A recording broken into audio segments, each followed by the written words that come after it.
how do I increase my prices without scaring away all my clients? A couple of things are going to happen. One, if you do that, some or most of those clients will leave. So you have to be willing to take the hit on that. If you say it to, like, let's say 15 clients, maybe 3 or 4 might, who knows, there might be more, but think of it as an average of, okay, maybe 20% will stay on.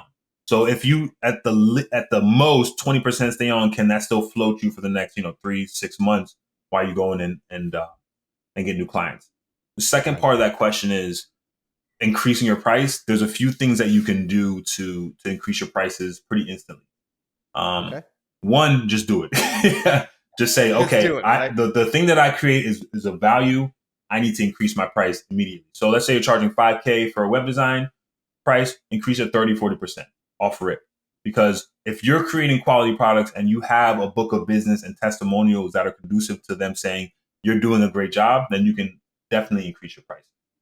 A few ways to have that reflected are, one, create case studies. So create dedicated case studies of existing clients, show the progress, the work you did, the results, and then get a testimonial from those existing clients. Next thing is a complete website redesign. Because if you're charging 10, 15, 20K for a website and your website looks trash, they're not going to want to collaborate with you. I'm sorry. So you have to really invest time into a solid website that showcases your main services, that has your case studies, and that has a contact form that's easy to fill out, and it just makes it simple for folks to complete.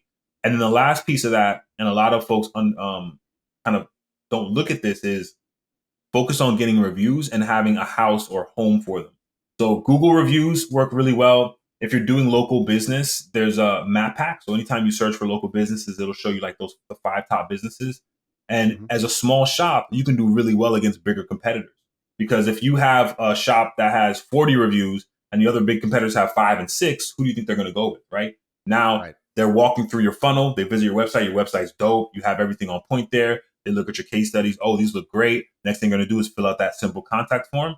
And then boom, now you've got that in your business. Last thing I would say in regards to increasing your price is to make sure your form shows, hey, this is like when you get to the budget question, say our minimum engagement is X. That way you get rid of any tire kickers. You get rid of folks that are like, I don't know. They won't even fill out the form.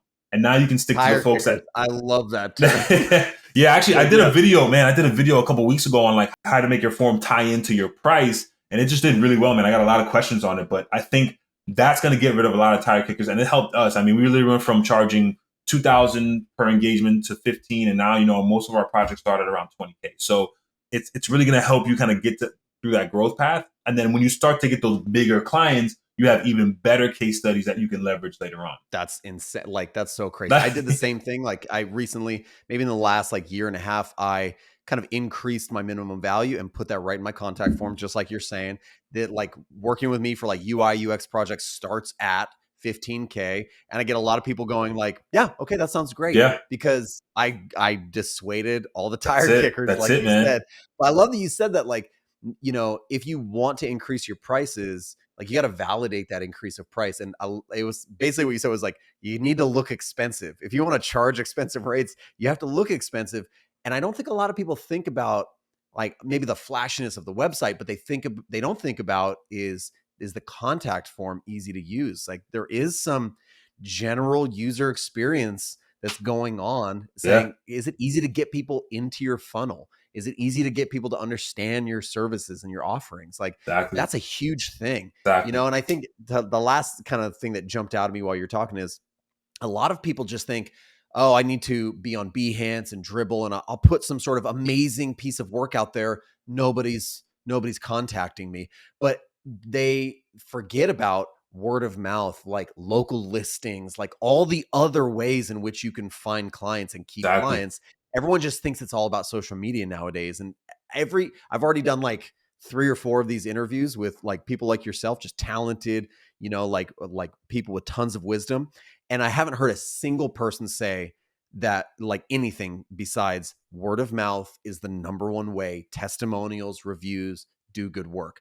That has Yeah. been the Yeah. common theme. Like, you might have some different experiences from some of the other folks I've talked to, but everybody has said this is the gospel truth. Do good work, get testimonials, right? And That's it, make good man. case studies and word Yeah. of mouth over Yeah. and over. Absolutely. Absolutely. And those referrals, they compound over time. So the more clients you're working with, the more referrals you get. I'm 8 years in, so we don't even do any like outreach. Everything is referrals. I want to kind of end on this, and I Okay.